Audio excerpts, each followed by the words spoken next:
Ang kwentong ito ay hango sa totoong buhay. Mula ito sa isa nating kabayan na itago na lang natin sa pangalang Gabriel. Walang eksaktong taon. Don Salvador Benedicto, Negros Occidental.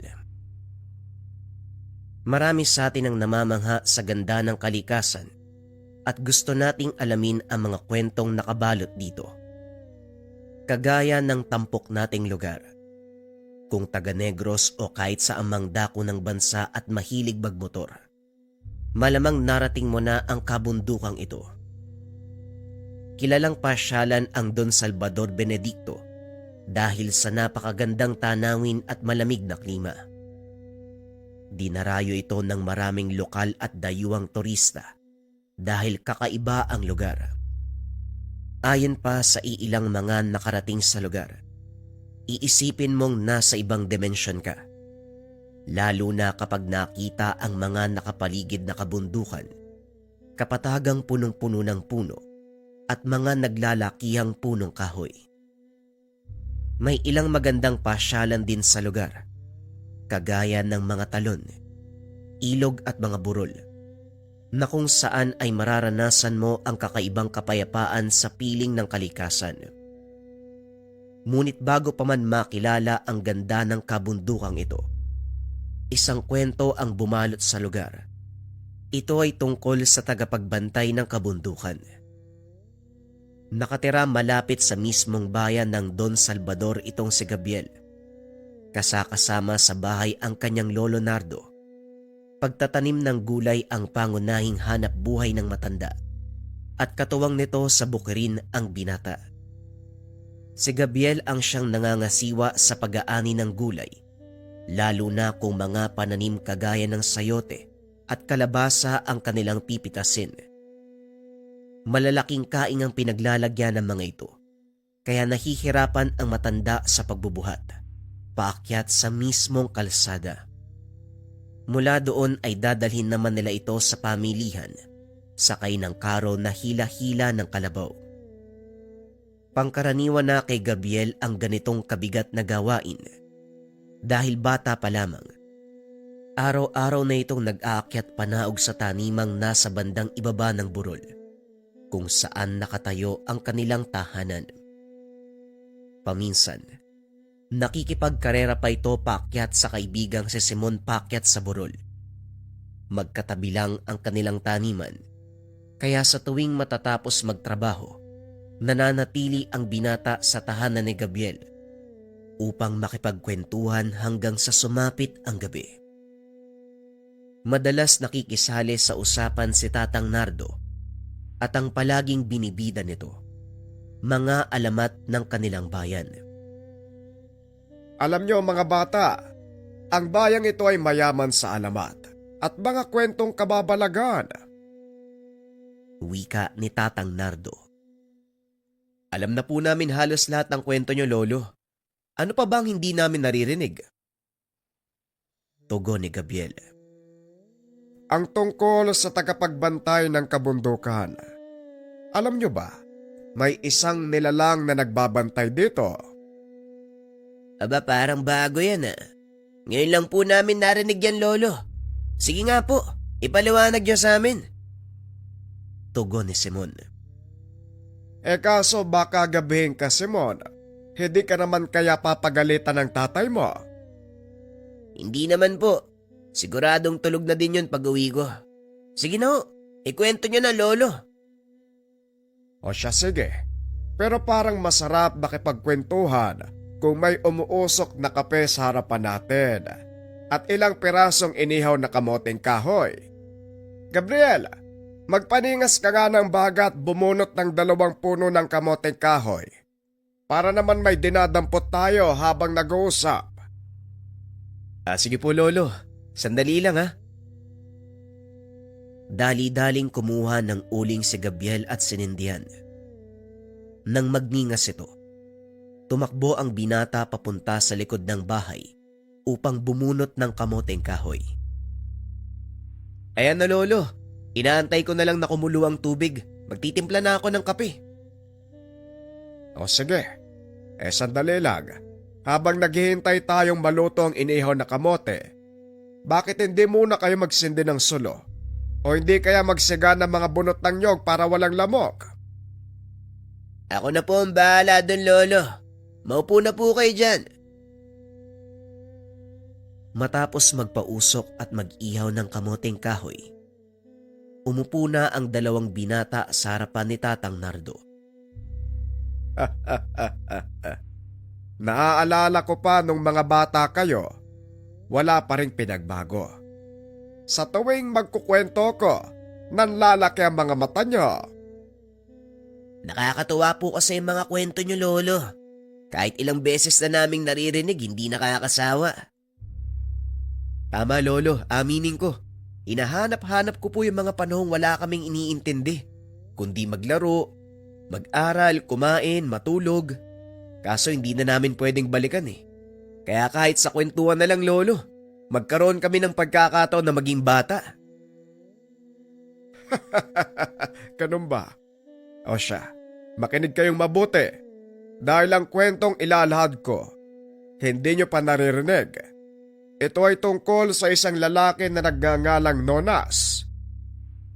Si Tatang Nonas? Yung naglilinis sa may merkado. Ano pong meron sa kanya? Tahimik lang si Nonas. Hindi masyadong nakikihalubilo, kaya naman naisip ng mga tao na may problema sa pag-iisip. Pero likas na talaga sa kanya ang ganon. Alam nyo ba kung bakit? Napapansin ko nga din po, Lolo. Bakit po kaya? Si Nonas kasi, may kakayahang makakita ng mga nilalang na hindi nakikita ng ating mga mata. Bukod pa dito, nabiyayaan siya ng espesyal na katangian na makita ang mangyayari sa isang tao sa hinaharap. Kung naaalala niyong sakuna sa bandang ibaba ng merkado, yung salpukan ng truck na may kargang tubo, nakita ni Nonas ang pangyayari bago pa man maganap. Binalaan niya nagmamaneho ng isa sa mga truck, pero hindi pinansin. Simula noon, binansagan si Nonas ng mga tao na may dilang demonyo. Kaya minabuti niya, wag nang makipag-usap sa iba. Maliban na lang sa mga taong nakakakilala talaga sa kanya. Hindi po ba malapit kayo ni Tatang Nonas? Madalas po kayong nag-uusap eh. Oo, Gabriel. Magkaibigan kami ni Nonas. Kaya ko nalaman ang sekreto ng taong yon. Sikreto? Ano naman po yung sikreto, Manong? May mga kaibigang engkanto sa gubat si Nonas. At isa sa mga ito, ang sinasabi nilang tagapagbantay ng kabundukan. Wala pang nakakakita nito maliban sa kanya at minsan niyang nakwento sa akin ang pakikipagharap sa nilalang. Ano naman po yung itsura ng nilalang, Manong? Malaking nilalang na malaunggoy ang itsura. May dalawang mahabang sungay at ang buntot nito, makamandag na ahas. Hindi napigilan ni Simon ang matawa dahil sa sinabi ng matanda. Meron bang ganun, Lolo? Niloloko niyo yata kami. Ganyan din ang naging reaksyon ko nung unang marinig ang tungkol sa kaibigan ni Jonas. Natawa ko eh. Pero nang masaksiyan ng dalawang mata ko ang nilalang na tinatawag niyang kaibigan, doon ako naniwala. Ibig mong sabihin, Lolo, totoo ang mga kaibigang engkanto ni Tatang Jonas? Hindi po ba nakwento niya lang sa inyo yung tungkol sa mga engkanto? Paano niyo ho nakita? Sinundan ko si Nonas nang minsang pumasok sa kagubatan at doon ko nakita ang pakikipag-usap niya sa nilalag. Ay sa sobrang takot, hindi ako nagtagal sa lugar at para hindi nila malamang naroon ako, dahan-dahan akong gumapang hanggang sa makarating sa gilid ng daan, saka ko kumaripas ng takbo. Talagang nakakatakot yung ganong karanasan . Pero mabuti na lang, hindi ka nila nakita, Lolo. Mamaya ko nung nangyari sa inyo . Baka hindi na naisilang ang tatay mo, ano? Pero alam nyo, mababait ang mga inkantong yon. Pinoprotektahan nila ang kagubatan. Ito rin ang dahilan kung bakit naglilinis si Nona sa merkado. Dahil ayaw niyang napupuno ng basura ang paligid. Lalo pat nakikita nito ang mga nilalang na nakatira doon. Ano kaya ang pakiramdam ng may ganong kakayahan, no? Nakakakita ka ng hindi normal? Nakakabaliw yun. Ay naku Simon, huwag mo nang pangarapin pang magkaroon ng ganong kakayahan. Dahil siguradong gagamitin mo lang yan sa hindi maganda. Parang hindi ka namin kilala. Nagtatanong lang. Pero Lolo Nardo, nandyan pa rin kaya ang mga kaibigan ni Tatang Nonas? Ang mga nilalang na yon ay nananatili sa kagubatan. Teritoryo nila ang kabundukan, kaya walang sino man ang maaaring makapagpaalis sa kanila. Parang naintriga tuloy ako sa buhay ni Tatang Nonas. Dati hindi ko pinapansin yung matandang yun eh. Dahil napakasuplado. Pero ngayon, parang nauunawaan ko na kung bakit. Gayon pa man, Gabriela, huwag mong subukang sabihin sa kanya mga nalaman mo tungkol sa akin. Siguradong magagalit yung matandang yun. Nako, hindi lolo. Natatakot ako kay Tatang Nonas eh. Kahit matanda, napakasulido ng katawan nun. Oo nga, parang ayoko tuloy magbiro sa kanya. Hanggat wala kayong ginagawang masama, hindi nyo siya makakalaban. Ngunit subukan nyong sirain ang kagubatan o kahit maliit na sigalang at maamoy niya ang usok. Sisiguraduhin ko sa inyo, dadalawin kayo ni Nona sa panaginip. Ayoko ng ganun. Pero, sige na po lolo. Mukhang ginabi na naman ako. Babaunin ko na lang tong inihaw na kamote sa daan. Mag-iingat ka, Simon, ha? Gabi na, dalin mo yung isang sulo. Ibalik mo na lang dito bukas ng umaga. Matapos ang usapan, naghapunan ang maglolo at nagpahinga. Maagang pupunta ng taniman si Gabriel dahil kailangan nitong anihin ang mga sayote at dalhin sa pamilihan. Araw ng merkado kinabukasan at siguradong marami ang mamimili. Gabriela, kung pupunta ka sa bayan bukas, bumili ka na din ng mga pangangailangan natin dito. Hindi ako alis ng bahay. Kailangan kong bantayan ang mga alaga nating baboy eh. Mukhang manganganak na yata. Sige po lolo, ako nang bahala bukas.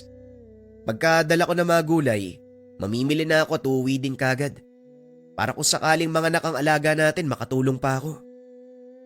O sige, patulog ka na. Pakipatay na lang ang gasera sa sala. Matapos maghabilin, pumasok na sa silid ang matanda. Sandaling naupo si Gabriel sa tabi ng bintana. Pinagmasdan ng paligid na nasisinaga ng buwan. Kita ang kapatagan mula sa kanilang tahanan dahil nasa taas ito ng burol. Biglang napatayo ang binata nang makita nito ang mga nilalang nagtatakbuhan sa malawak na damuhan. Sa isip ni Gabriel, mga nakawalang kalabaw. Kaya naman pumasok sa silid ang binata at natulog. Kinabukasan, maagang namitas ng sayote si Gabriel. Kagaya ng nakagawian, naroon din si Simon. Mukhang marami yata yung inaani mo ngayon ah. Tulungan na kita dyan. Mabuti pa nga Simon, buti na lang nandito ka. Pero wala ka bang aanihin ngayon? Wala. Ilang bungkos ng pako sa katalbos ng sayote lang ang dala ko. Ayos sige. Tulungan mo ako magakot ng mga sayote. Ako nang bahala sa'yo mamaya. Ililibre kita ng kape doon sa kurbada. Gusto ko yan. Sige, simulan na natin to. Hinakot ng magkaibigan ang mga kain ng sayote pakyat sa burol. Ikinarga ang mga ito sa kanilang karo. Dinala sa pamilihan. Hindi pa gaanong dumarami ang tao wala pa ang mga namimili na galing sa syudad. Naupo ang dalawa sa sulok habang pinagmamasdan ang mga taong nagpaparoot pa rito hanggang sa makita ni Gabriel si Tatang Nonas. Simon, si Tatang Nonas oh. Ayan mo lang, hindi ka naman inaano ng tao eh. Hindi nga, naalala ko lang yung kwento ni Lolo kagabi. Ano kaya kung manmanan natin siya? Nababaliw ka na ba? Bakit mo naman gagawin yun? Paano kapag nahuli ka? Eh di mag-ingat tayo para hindi mahuli. Ganun lang kasimple yun. Ano, sasama ka ba? Alam mo Gabriel, mapapahama ka sa iniisip mo eh. Huwag mo nang ituloy. Wala ka namang mapapala dyan eh. Eto naman, minsan na nga lang ako magyaya, hindi mo pa pagbibigyan. Sige na. Hindi Gabriel, mas matanda ako sa'yo. Kaya ako masusunod. Yang ka na naman eh. Bahala ka nga kung ayaw mo. Ako na lang mag-isa ang susunod. Alamin ko kung totoo yung kwento ni Lolo Nardo. Ay nako Gabriel, yan ang wag mong gagawin. Talagang isusumbong kita sa lolo mo. Sumbongero ka rin ano? Eh na yung mga mamimili halika na. Buksan na natin ang makaing. Ilang minuto lang ay naubos ang paninda ni Gabriel. Dahil pinakyaw ito ng isang nag-aangkat ng gulay papunta sa syudad. Bukod sa mababa ang presyo ng binata, napakaganda ng mga dala nitong sayote. Isinama na din ng mamimili ang talbos ng pako na dala ni Simon. O ayan, naubos na ang mga sayote mo. Bilin mo na yung pinapabili ni Lolo Nardo nang makapagkape na tayo doon sa kurbada. Ayos. Hindi mo nakalimutan yung sinabi ko sa'yo ah. Pero ayaw mo akong samahan para sundan si Tatang Nonas. Ibang klase ka rin ano? Siyempre, kape ang pinag-usapan natin. Isa pa libre. Kaya halika na, kaping-kape na ako eh. Eh paano kung bawiin ko yung sinabi ko? Ay naku, ano ba yan? Bakit ba gustong-gusto mong sundan si Tatang Nonas? Kasi nga, gusto ko malaman kung totoo yung sinasabi ni Lolo Nardo. Wala namang mawawala kung susubukan natin, 'di ba? Ay, nako. Sige na nga. Total, hindi ka rin naman titigil sa pangulit mo eh. Pagkatapos natin magkape, bumalik tayo sa merkado. Subaybayan natin si Tatang Nonas. Ano, masaya ka na? Yan ang gusto ko. Salamat Simon ha. Mapagkakatiwalaan ka talaga. Ay nako, tigilan mo nga ako, halika na. Baka abutin pa tayo ng dilim sa daan. Matapos magkape, dali-daling bumalik ang dalawang binata sa pamilihan. Itinali ni Gabriel ang alagang kalabaw malapit sa damuhan upang makakain ito bago umuwi. Inikot ni Simon ang tingin sa paligid para hanapin si Tatang Nonas.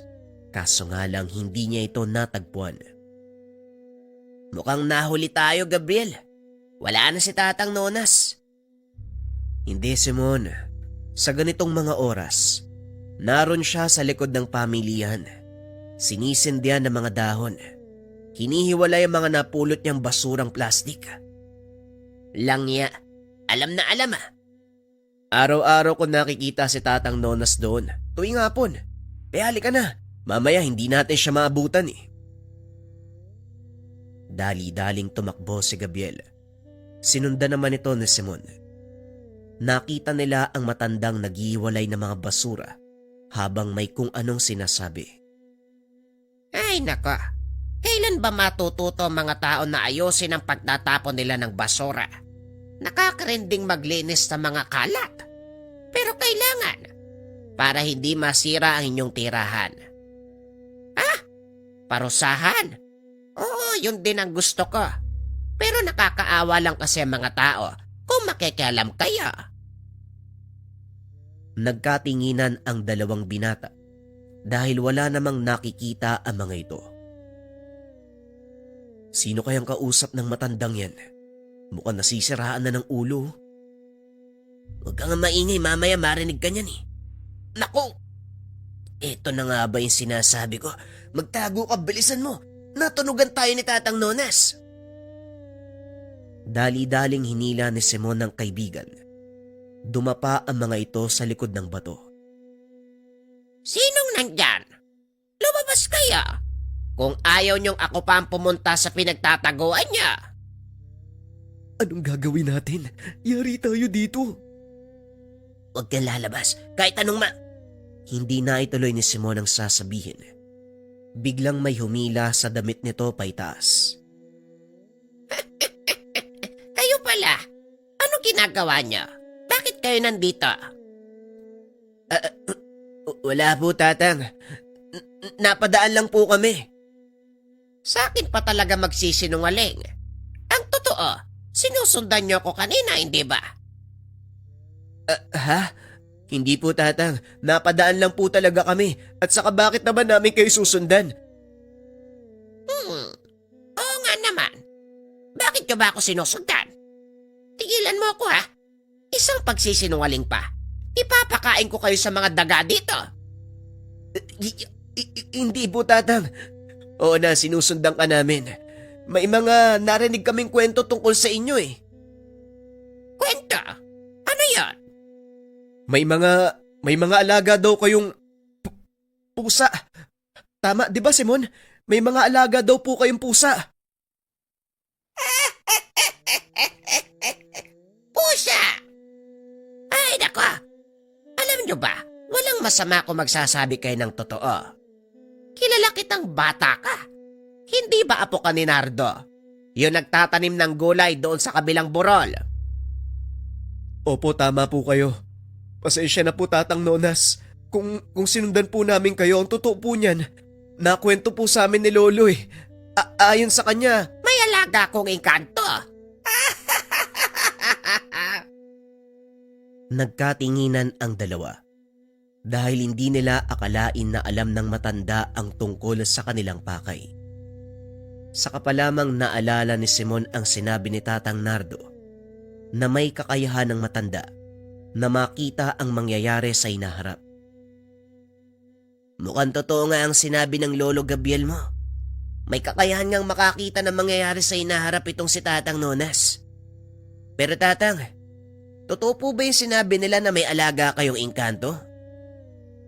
Depende sa inyo kung maniniwala kayo. Eh di totoo. Pero kung hindi, wala namang pilitan. Tumayo ang matanda at muling bumalik sa ginagawa. Dahil namangha sa kakayahan ni Tatang Nonas, nakitulong na rin ang dalawang binata. Patuloy na nagsisiga ng mga dahon si Tatang Nonas, habang si Simon at Gabriel hinihiwalay ang mga basurang plastik. Bakit niyo po ito ginagawa, Tatang? Binabayaran ba kayo ng munisipyo? Ang alin? Ito paglilinis sa merkado. Hindi. Bakit po kayo nag-aaksaya ng oras at pagod? Gayong wala naman pala kayo napapala. Walang napapala. Hindi sa ganon. Hindi naman kailangan pera ang maging kabayaran. Alam nyo, may mga bagay sa mundo na kailangan nyong gawin. Gaya na lang ng ginagawa ko. Sino ang maglilinis sa merkado kung hindi ko gagawin? Wala namang magkukusa. Aminado po ako, Manong. Hindi talaga sumasagi sa isipan ko na dumampot ng kahit isang basura sa daanan. Ano pa kaya ang mga taong dumadayo, ano? Na walang pakundangan nagtatapon ng mga basura kung saan-saan. Pero Manong, hindi nga. Bakit ganun na lang yung malasakit mo sa kapaligiran? Sabihin na lang natin na ang lugar na ito ay aking tahanan. Ikaw ba? Gugustuhin mong umapak sa sahig na puno ng buhangin at alikabok? Hindi nga po, Tatang. Pero hindi po ba kayo napapagod? Napapagod din syempre. Pero gaya ng sinabi ko, kailangan ko itong gawin.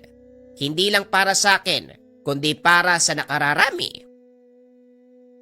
Hindi ko pa rin po maintindihan, Manong. Dahil kung sasabihin niyong para ito sa nakararami, bakit hindi nila nakikita? Ang mga tao sa paligid, mga bulag sa maliliit na bagay na ginagawa ng kanilang kapwa. Hindi ba? Madalas nyo kung nakikita na nagwawalis sa merkado. Ni minsan ba? May narinig kayong nagpasalamat sa akin Hindi ba kinukutsapa ko at sinasabihang nababaliw? Oo nga ho, tama po kayo. Tinatawag pa kayong baliw. Siguro nga tama ang mga tao. O siya, tapusin nyo na yan at marami pa tayong gagawin doon sa dulo. Ipinagpatuloy ng tatlo ang ginagawa. Hanggang sa sumapit ang hapon. Nagpasalamat si Tatang Nona sa dalawa dahil sa pagtulong. Hanggang sa nakasanayan na ng mga ito ang gawain. Tuwing pupunta sa merkado, tumutulong sila sa pagdampot na mga kalat. Sinisita ni Simon ang mga taong nakikita niyang nagtatapon ng basura kung saan-saan. Ayos buti sumusunod yung mga taong nasisita mo. Ang hirap lang, baka matapat ka sa taong matapang at may sariling prinsipyo. Mapapaaway ka talaga. Walang problema. Alam ko namang tama ang ginagawa ko eh. Pero sa totoo lang, Gabriel, ngayon ko lang naramdaman na may silbi ako. Ako nga din eh. Masarap pala sa pakiramdam kapag nakakatulong ka, no? Kahit sa malita paraan. Pag-uusap ng dalawa habang nagdadampot ng mga kalat. Tuloy naman sa pagwawalis si Tatang Nonas. Ngunit napansin ng mga ito. Biglang napatingin ang matanda sa kakawyan. Bakit po, Tatang? May problema ba? Dito lang kayo. May nangyayari sa kakawyan. Kailangan ko puntahan. Dali-daling tumakbo ang matanda. Nagulat ang dalawang binata dahil napakabilis itong kumilos. Sa kabila ng edad, napakaliksi niyang tinawid ang sapa, pumasok sa kagubatan. Tara Simon, sundan natin! Sinabihan ka na nga dito ka lang tapos susunod ka pa. Kung mapanganib ang pupuntahan ni Tatang Nonas, malamang kakailanganin niya ng tulong. Bilisan mo na! Tumakbo si Gabriel papasok ng gubat. Wala nang nagawa si Simon kung hindi sumunod para masiguro ang kaligtasan ng kaibigan. Nakita nila ang matanda na nakatayo sa harapan ng puno na tila may kung anong pinakikiramdaman. Akmang lalapit na sana si Gabriel nang bigla siyang hilahin ni Simon. Ano ba Simon? Bakit mo ba ako inihila? Kanina ka pa!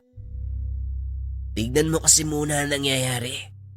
Hindi mo ba nakikita ang mga kalalakihang nakatago sa puno? Dito ka lang. Panoorin natin ang mangyayari. Nanatili ang dalawa sa likod ng malaking bato. Pinagmasdan ang matanda. Maya-maya lumabas sa pinagtataguan ang isa sa mga kalalakihan. Hoy tanda! Anong ginagawa mo? Hindi mo ba alam nasa kalagitnaan kami ng pangaso? Bakit ka nandito? Lumabas kayo sa gubat na ito. Bawal ang mangaso. Sino may sabi? May permiso kami galing sa munisipyo. At sino ka naman para pigilan kami? Wala akong pakialam kung may permiso kayo. Lumabas kayo ng gubat kung ayaw niyong may mangyaring masama. Bakit anong gagawin mo? Lalabanan mo kami gamit yung walis mo. Ang mabuti pa tanda, ikaw ang umalis. Inaantala mo ang pangaso namin eh. Hindi ko na uulitin ang sinabi ko. Pwes, hindi ko na rin uulitin yung sasabihin ko. Umalis ka sa daraanan namin kung ayaw mong ikaw ang bariling ko. Masyadong matigas ang ulo mo. Huwag mo sana akong sisihin sa mga mangyayari.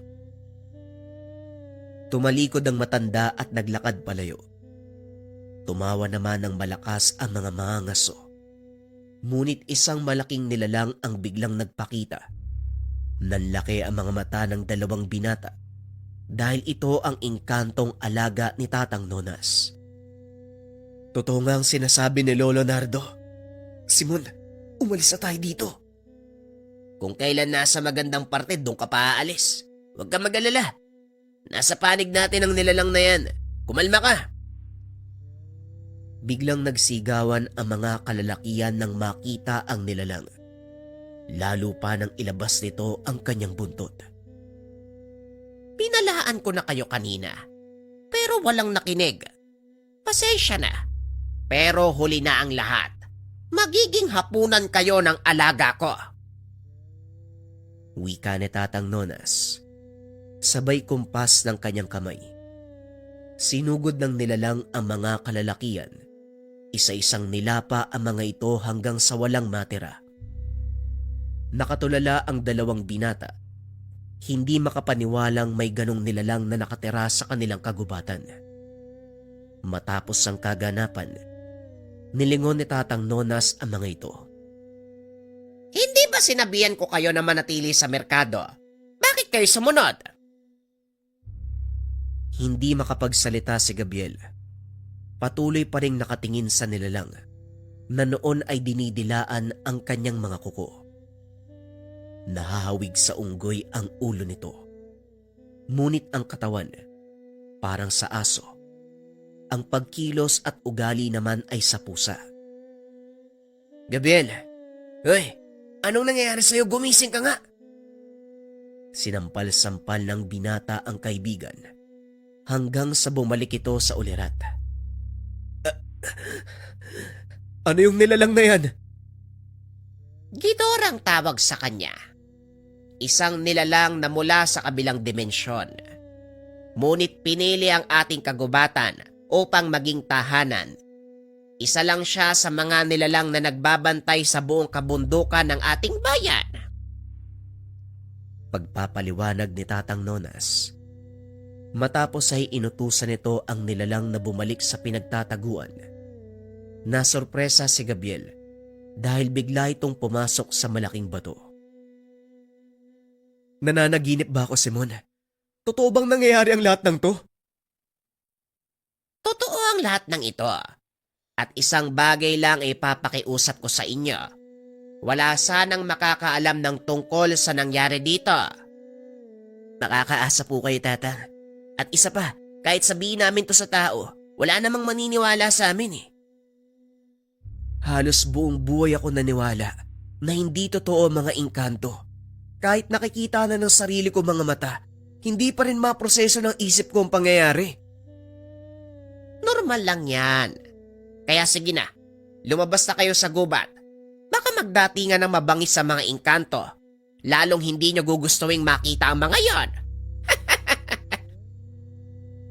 Dali-daling lumabas ng gubat ang tatlo.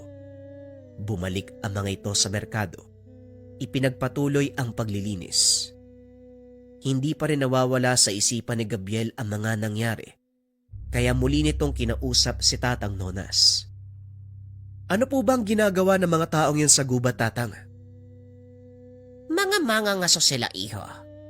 Ang taong kausap ko kanina ay si Benjo. Ilang beses ko na siyang binalaan. Ngunit patuloy pa rin bumabalik. Ay nako, nagsawa na ako ng kakasalita, kaya hinayaan ko na lang ang Gidor na gawin siyang merienda. Siguro naman, wala nang mga ngaso sa gubat, lalo pat alam nilang may namatay na. Matigas ang ulo ng mga mangaso. Sigurado ako na may darating pang iba. Tapos na ba kayo sa pagwawalis? Opo, dinadakot na lang ni Simon yung mga tinipon na basura. Ganun ba? O siya, magpahinga na tayo at magsiuwi. Gabi na. Baka hinahanap na kayo ng mga magulang niya. Pag-uusap ng dalawa. Napanatag ang isipan ng binata dahil nasagot na ang mga tanong sa isipan. Ngunit lingid sa kalaman ni Gabriel na may darating pa na mas malaking kaguluhan. Nang mga sumunod na araw, nagising si Gabriel dahil sa malakas na buhos ng ulan. Dali-dali itong nagsuot ng kapote, lumabas ng tahanan para puntahan ang kanilang taniman. Kakapunla lang ng mga tanim niyang kalabasa at hindi ito pwedeng maabot ng tubig. Malapit sa batis ang kanyang taniman at sa oras na umapaw ang tubig mula doon, siguradong pupunta ito sa mga bagong tanim na kalabasa. Dali-daling isinara ni Gabriel ang daluyan ng tubig gamit ang mga sako ng lupang nakatambak sa gilid. Binuksan din ito ang daluyan sa bandang ibaba ng taniman para masigurong hindi titigil ang tubig sa loob ng taniman. Habang nagtatrabaho, nakarinig ng ingay ang binata. Mga putok ng barel at sigawan mula sa kabilang burol. Alam ni Gabriel na walang nakatira sa bahaging iyon ng bundok. Malakas pa ang buhos ng ulan. Kaya naman nagtaka si Gabriel kung bakit may mga tao sa lugar na iyon. Nanatili ang binata sa taniman ng kalabasa. Pinakiramdaman ng paligid. Dinig pa rin ang sigaw ng mga tao at atungal ng baboy ramo. Dito napagtanto ng binata, mga mangaso ang nasa kabilang burol. Dali-daling umalis si Gabriel sa lugar sa takot na baka masalabat siya ng bala. Pagdating nito sa kanilang tahanan, nakita ng binata si Simon, basang-basa ng ulan. Uy, kakagaling ko lang sa baba ah. Hindi kita nakita. Saan ka ba nagsuot? Nandun ako sa mga kalabasa, malapit sa batis. Sinara ko yung daluyan ng tubig. Ikaw, anong ginagawa mo dito? Ang lakas ng ulan ah. May narinig akong putok ng baril galing sa kabilang burol. Sa palagay ko, maangason na naman eh. Puntahan kaya natin si Tatang Nonas. Narinig ko rin yung putok ng baril eh. Pati yung atuwan lang nahuli nilang hayop. Siguro hayaan na lang natin, Simon. Ayoko madamay sa gulo. Kahit kailan talaga napakamatatakutin mo. Ako na nga lang. Ako na lang ang pupunta kay Tatang Nonas. Hindi naman sa matatakutin. Simon, umiiwas lang ako sa gulo. Malay mo baka halang ang kaluluwa ng mga... Hindi na ituloy ni Gabriel ang sasabihin dahil nakita nito ang dalawang kalalakihan na umaakyat ng burol papunta sa kanilang tahanan. Magandang araw sa inyo. Maaari bang magtanong? May daan ba dito papunta sa baryo? Meron paglabas mo ng bakura namin. Kumaliwa ka. Diretso ang daan na yun papunta sa baryo. Maraming salamat. Halika na, Martin. Kailangan nating madala sa bayan yung sugat mo. Kung hindi naman po kalabisan, anong nangyari sa kasama nyo? Huwag ka na magtanong. Mas mabuting wala kang nalalaman. Hindi na nagsalita si Gabriel dahil sa sinabi ng lalaki. Nang makalayo ang mga ito, muling nag-usap ang dalawang binata. Sa palagay ko tama ka. Mukhang kailangan nga nating sabihan si Tatang Nonas sa nangyari. Dali-daling tumakbo papunta sa merkado ang dalawa. Ngunit pagdating nila sa lugar wala ang matanda. Hinanap nila sa buong paligid, kaso nga lang hindi natagpuan. Nasa naman kaya ang taong yun? Anak ng tipaklong, kung kailan naman nating kailangan, saka mawawala. Nakakaasartong si Tatang Nonas. Nasaan ba yun? Teka, baka nasa loob ng gubat. Halika, puntahan natin. Dali-daling tumakbo ang dalawang binata papasok ng kagubatan. Doon nakita nila si Tatang Nonas. Nakaluhod sa harap ng malaking puno. Pansin ni Gabriel ang lungkot sa mga mata. At nang igala ng binata ang tingin sa paligid, nagkalat ang bangkay ng mga engkanto. Sinong may gawa nito, Tatang? Mga mangangaso na may kakayahang pumatay ng engkanto. Kahit ang gidor, nagawa nilang sugatan. Malakas ang dalawang yon. Mabuti na lang at nakatakas ang kaibigan ko. Dahil kung hindi, malamang napatay din nila. Sino mga taong tinutukoy niyo, Tatang? Dalawang lalaki. Isang medyo may katandaan at isang binata. Ang totoo kaya kami nandito. May nakita kaming dalawang lalaki galing sa gubat. Papunta sa baryo. Isang binatang sugatan at isang lalaki medyo may katandaan. Meron silang dalang sibat, itak, tapos yung isang lalaki. Mukhang hindi gagawa ng tama. Anong sinabi mo? Sigurado ka ba, Gabriel? Naroon din po ako. At sa mismong bakuran pa nila Gabriel dumaan ang dalawa. Malamang nasa pagamutang bayan ng mga yon. Malaki ang sugat ng binata. Kung ganon maaabutan pa natin sila, kailangan nilang magbayad sa ginawa nilang kalapastanganan sa mga nilalang na ito. Dali-daling tumayo si Tatang Nonas. Naglakad palabas ng gubat. Pagdating sa merkado, dinampot ng matanda ang kanyang walis. Mabilis na naglakad papunta sa pagamutang bayan. Doon nakita nila ang sinasabing lalaki. Nakatayo ito sa sulok habang pinagmamasdan ang binatang inaasikaso ng doktor. Sila po yung dalawang lalaking sinasabi ko.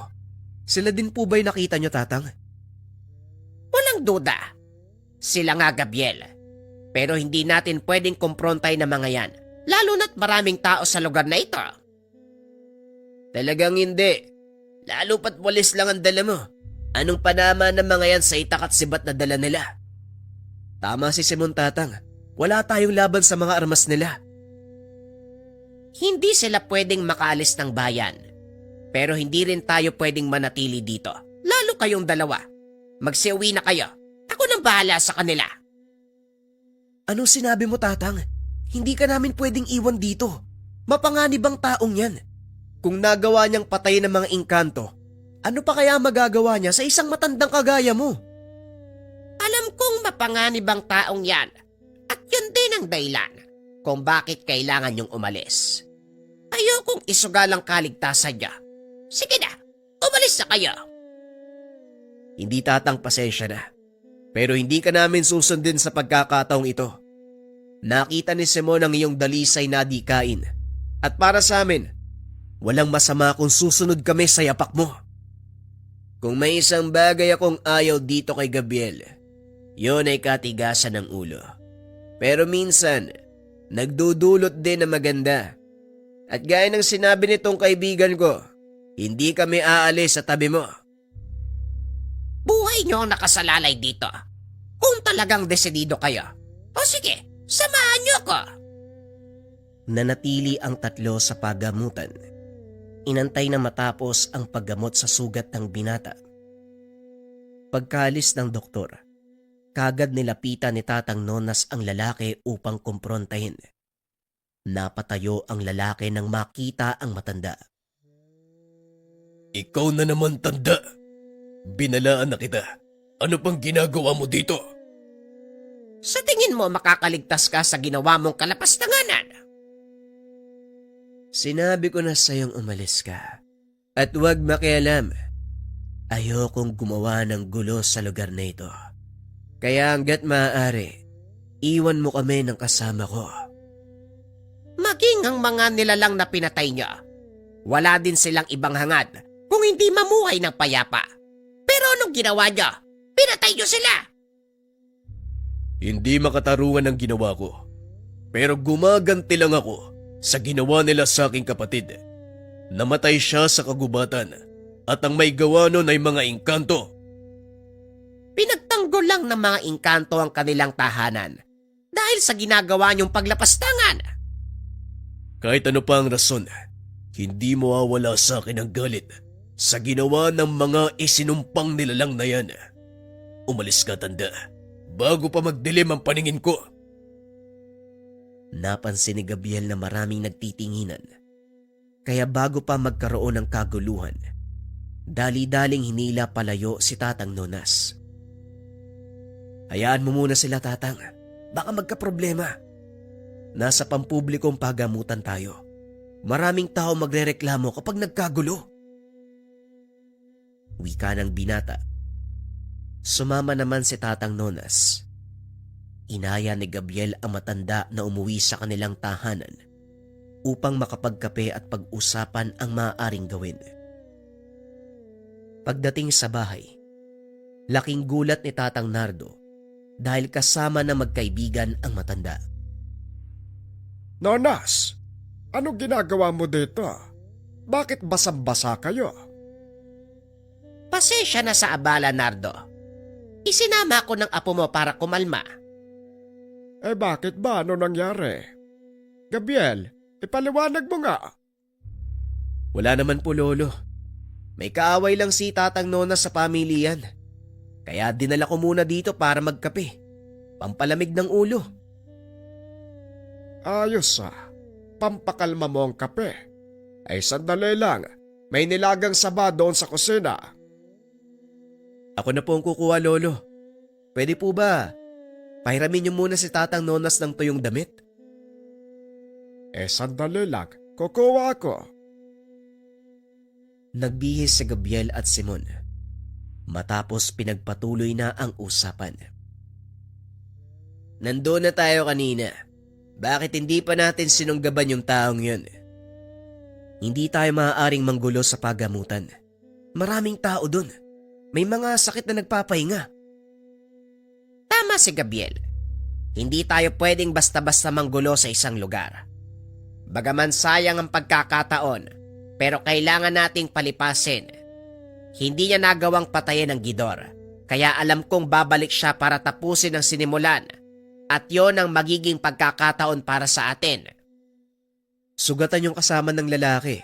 Siguradong magpapabalik-balik sila sa pagamutan. Kunin natin ang pagkakataon na yon para makapaganda. Nagawa niyang patayin ang kaibigan kong Engkanto at masugatan ng Gidor. Kaya alam kong malakas ang taong yon. May nalalaman din siya tungkol sa mga Engkanto, kaya nagawa niyang matunton ang kinaroroonan ng mga ito. Kung ganun, paano natin siya matatalo, Tatang? Ako nang bahala. Ang kailangan niyo lang gawin, manmanan sila. Hanggang sa makaalis sa bahay pagamutan. Huwag niyong aalisan ang tingin ng dalawang yon. Doon nagtatrabaho si nanay. Kaya madali para sa akin na maglabas-masok sa lugar. O sige, sasamahan kita, Simon.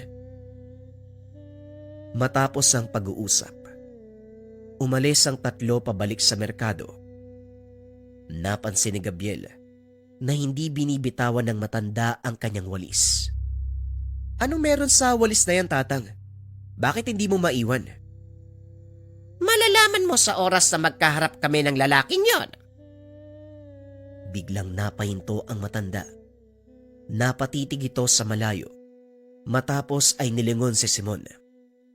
Simon, maaari bang ipagpaliban mo muna ang pagpunta sa pagamutan? Bakit po, Tatang? May kailangan pala tayong gawin sa likod ng merkado. Ngayon ko lang naalala. Alam ni Gabriel na nagsisinungaling ang matanda. Lingid sa kalaman nito, inuobserba ng binata ang kanyang kilos. Pagtulungan na muna natin yung gagawin sa likod ng merkado. Nang sa ganun wala nang inaalala si Tatang Nonas. Walang nagawa si Simon kung hindi sundin ang sinasabi ng matanda. Habang nagtatrabaho ang tatlo, nilapitan ni Gabriel si Tatang Nonas. Nagulat ang matanda sa tanong nito. Sabihin mo sa akin, Tatang, anong nakita mo sa hinaharap ni Simon? Napansin mo din pala. Pero paano mong nalaman? Inoobserbahan ko ang kilos nyo. At sa tuwing matutulala kayo, may nangyayaring hindi maganda. Mamamatay ang kaibigan mo kung sakaling tumuloy siya sa pagamutan. Papatayin siya ng lalaking yon. Sigurado ka, Tatang? Bakit naman yun gagawin ng lalaki? Gagawin ng taong yon ang lahat para lang may sakatuparan ng hinahangad na pag-iigante sa mga Engkanto. Magiging hadlang si Simon sa mga binabalak niya, kaya papatayin niya ito. Kailangan nating baguhin ang plano. Kailangan malaman ni Simon ang bagay na tumanong para hindi siya magpumilit na pumunta sa pagamutan. Tawagin mo siya at ako na ang kakausap. May katigasan ng ulo ng taong yan, kaya kailangan niyang maunawaan ang lahat. Tinawag ni Gabriel si Simon. Hinayaan ang dalawang mag-usap. Ilang sandali lang lumapit na ang binata sa dalawa. Ano, Simon? Naintindihan mo bang sinasabi ni Tatang Nonas? Oo. Mabuti na lang at may kakayahan si Tatang na makita ang hinaharap. Eh anong gagawin natin ngayon? Hindi ba mga engkantong pakay nila? Bakit hindi natin tambangan sa gubat? Doon natin salubungin. Delikado ang balak mong gawin. Pero ito lang din ang nakikita kong paraan para mapigilan sila. Sa buong buhay ko, ngayon lang ako kinabahan ng ganito. Pero alam mo, Gabriel, parang gusto kong paglaruan yung mga yun eh. Anong kalokohan na naman yung iniisip mo? Siguraduhin mo lang na walang mapapahamak ha? Huwag kang mag-alala. Akong bahala. Dali-daling umalis si Simon. Pumunta sa kawayanan upang pumutol ng ilang puno ng kawayan.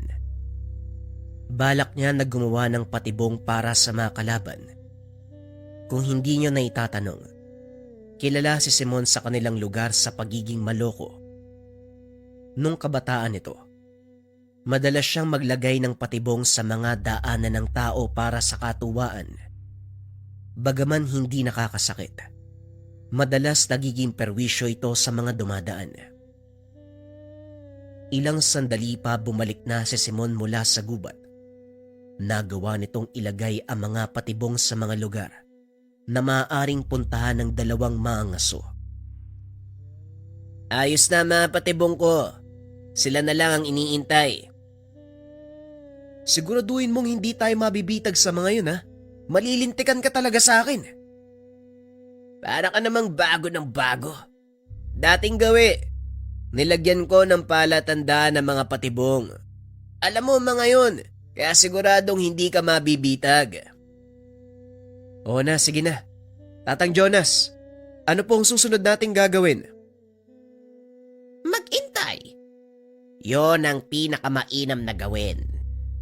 Tandaan nyo, sa oras na makaharap natin ang dalawang mangangaso, huwag kayong gagawa ng anumang ikakapahamak natin. Ako nang bahalang makipagtuos sa kanya. Maliwanag po, Tatang. Pagsapit ng hapon, napag-alaman ni Simon mula sa kanyang ina. Lumabas ng pagamutan ang dalawang lalaki. Tinanong din ng binata ang mga pangalan nito. Lumabas na daw ng pagamutan sina Manuel at Martin. Siguradong tutuloy na sila sa gubat. Ayos ka talaga, Simon ah. Paano mong nalaman ang pangalan ng dalawang yun? Di tinanong ko kay nanay. Humanda na kayo. Haharapin natin sila. Tumayo ang matanda. Dinampot ang walis. Sabay lakad papasok sa kagubatan. Hindi nagdala ng solo ang tatlo dahil maaari itong makita ng dalawang mangaso at malagay sa alanganin ang kanilang plano. Tatang, dito na nagsisimula mga patibong ni Simon. Mag-iingat kayo. Kapag nakakita ka ng markang puso sa paanan ng puno, yon ang palatandaan ng patibong. Alam ko. Minsan ko nang nakita ang mga marka na yan. Ako pa nga ang sumira sa mga patibong na yan. Pambira. Kaya naman pala wala akong nauhuling baboy ramo. Alam mong bawal dito eh. Tapos nagpapatuloy ka pa rin. Ay nako. Minsan lang naman po. At saka pa isa-isang piraso lang, Tatang. O siya, huwag na kayo maingay. Makiramdam ng mabuti. Biglang isinubsob ang ulo ng dalawang binata sa lupa. Nang mag-angat ng tingin ng mga ito, nakita nila ang isang sibat na nakatusok sa kahoy na nasa likod ng kanilang pinagtataguan. Alam kong nandyan kayo. Hindi ba sinabi ko na huwag ka nang makialam, tanda?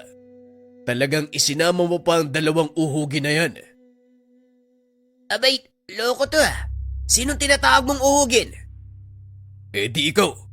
May angal ka ba? Lumabas na kayo sa gubat bago pa mag-init ang ulo ko. Ba't talagang hinahamon ako nito ah? Halika, tumigil ka, Simon. Ako nang bahala sa kanya. Naglakad ang matanda papunta sa kinakatayuan ni Manuel. Napansin ang binatang kasama nito na nakaumang ng pana sa kanya. Magsasayang ka lang ng palaso, bata. Hindi mo rin ako matatamaan. At ikaw naman, Huwag kang aalis sa kinakatayuan mo. Kung ayaw mo matuhog ng malaking tulos. Wika ni Tatang Nonas habang nakaturo sa bandang itaas. Nakasabit sa bahaging iyon ang isa sa mga patibong ni Simon. Sa palagay mo, mapipigilan ako ng ganyang uri ng laruan. Hindi mo ko kilala, tanda. Wala kang alam sa kaya kong gawin. Alam ko ang kakayahan mo. Hindi ako bulag sa mga nangyayari. Pero sasabihin ko sa iyo ang totoo. Hindi ka magtatagumpay dahil mamamatay ka sa pamamagitan ng mga pangil at kamandag ng Gidor. Sigurado ka ba, Tatang? Tumakbo ang nilalang na yun at sigurado ko na hindi na siya babalik. Kaya't paano niya ako papatayin kung duwag ang Gidor? Tumakbo? Mukhang mali ang pagkakaunawa mo, Manuel. Inutusan ko ang Gidor na umalis. Pero kung hindi ko ginawa yon, malamang pinaglalamayan ka na ng kasama mo. Tinapik ni Tatang Nonas ang dulo ng hawakan ng walis. Laking gulat nila Gabriel. Biglang lumabas mula sa kadiliman ng kakauyan ang alagang engkanto ng matanda. Walang kamatayan ng Gidor at lalong hindi sila matitinag ng simpleng sugat na gawa ng sandata ng mga tao. Maalamat na nilalang ang mga ito. Bihira lang sa mga tao ang nagagawa silang paamuhin. Ngayon ikaw ang bibigyan ko ng huling pagkakataon. Lumabas ka sa gubat na ito. Kakalimutan ko ang ginawa mo sa mga kaibigan kong engkanto. Sino ka sa palagay mo para sabihin sa akin yan? Isang matanda na tagalinis sa merkado. Paano kung hindi ko sundin ang sasabihin mo? Pagsisisihan mo. Biglang nawala ang matanda sa kinakatayuan. Nagulat ang kasama ni Manuel dahil hindi niya makita kung saan ito nagpunta. Marunong ka palang makipaglaro, tanda. Pwes, makikipagsabayan ako sa'yo. Inikot ni Manuel ang tingin sa paligid habang nakikiramdam. Itinaas nito ang hawak na sibat. Samantalang ang alagang engkanto ni Tatang Nonas nakatayo sa harapan ni Gabriel. Pinoprotektahan ang mga ito. Biglang lumitaw ang matanda sa kanyang harapan. Isang malakas sa suntok ang tumama sa mukha ni Manuel, dahilan para mapatras ito. Hindi mo inaasahan na kaya ko pang sumuntok ng ganun, hindi ba? Ang totoo, nagulat ako. Pero hindi sapat ang lakas mo para pabagsakin ako, tanda. Tignan natin. Muling nawala si Tatang Nonas sa paningin ni Manuel. Maging sina Gabriel. Hindi malaman kung saan papunta ang matanda. Hanggang sa mapansin ni Simon ang buntot ng Gidor. Sa tuwing naglalaho ang matanda, nakanganga ang ulo nito.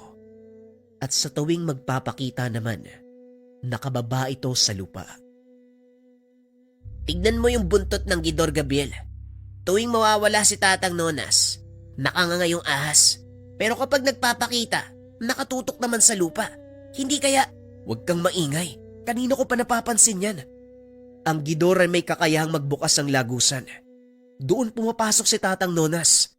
Lalabas naman ito sa ibang bahagi ng gubat. Pag-uusap ng magkaibigan. Maya-maya ay lumitaw si Tatang Nonas sa likuran ng binatang kasama ni Manuel. Naging patalim ang hawak na walis. Itinutok sa leeg ni Martin.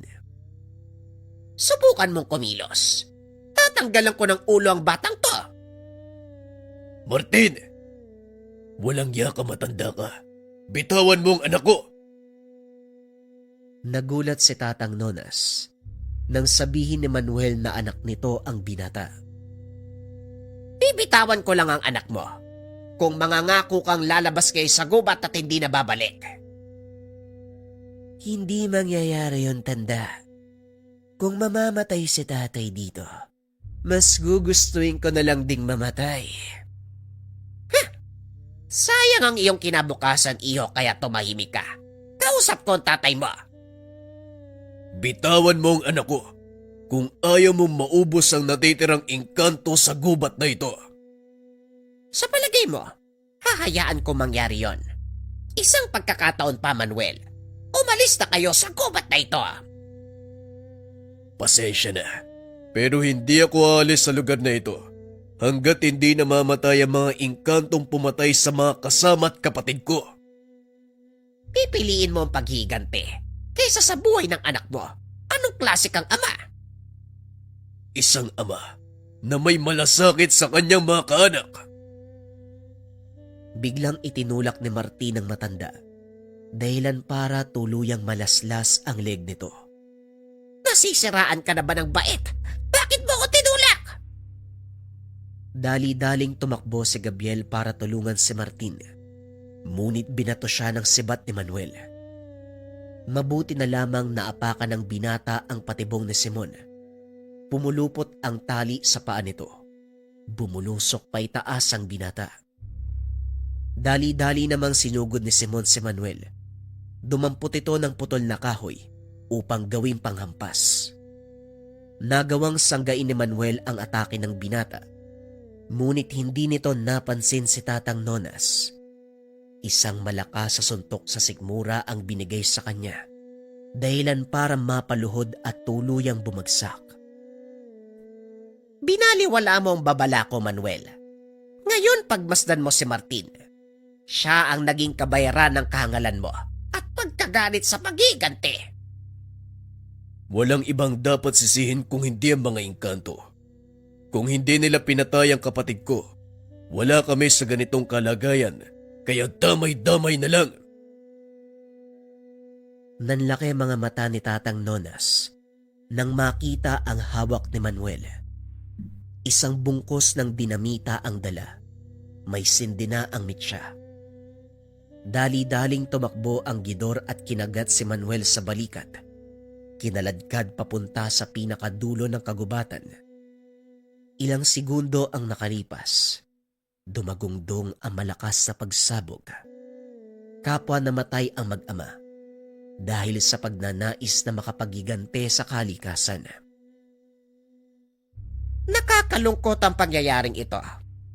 Sana lang, hindi na masundan pa ang mga kagaya nila. Sisiguraduhin po namin, Tatang. Halika na, Simon. Tulungan mo akong buhatin ang anak ni Manuel. Matapos ang kaganapan, dinala nila ang katawan ni Martin sa punerarya. May ilang kataong nagpunta upang kunin ito. Napag-alaman na wala nang naiwan sa kanyang mga kaanak. Kawawa naman pala si Martin. Nadala sa maling paniniwala ng kanyang ama. May mga tao talagang nabubulag sa galit at pagigante. Maging pagkadesperado. Idinadamay nila ang mga taong nasa paligid. Sa kasamaang palad, ang naging biktima nito ay si Martin. Matapos ang kaganapang iyon, muling nagbalik sa dati ang lahat. Parang walang kaguluhang nangyari at ang naganap na pagsabog, ibinintang na lamang sa ibang mga mangaso. Sa paglipas ng ilang taon, nawala si Tatang Nonas. Walang makapagturo kung nasaan ito. Tuwing hapon, hinahanap pa rin ni Gabriel ang matanda. Nagpupunta sa gubat. Ngunit maging ang mga engkantong kaibigan ng matanda, hindi na nagpakita. Gayunpaman, malakas ang paniniwala ni Gabriel na naroon lang si Tatang Nonas. Patuloy na ginagawa ang kanyang obligasyon bilang bantay ng kabundukan ng Don Salvador.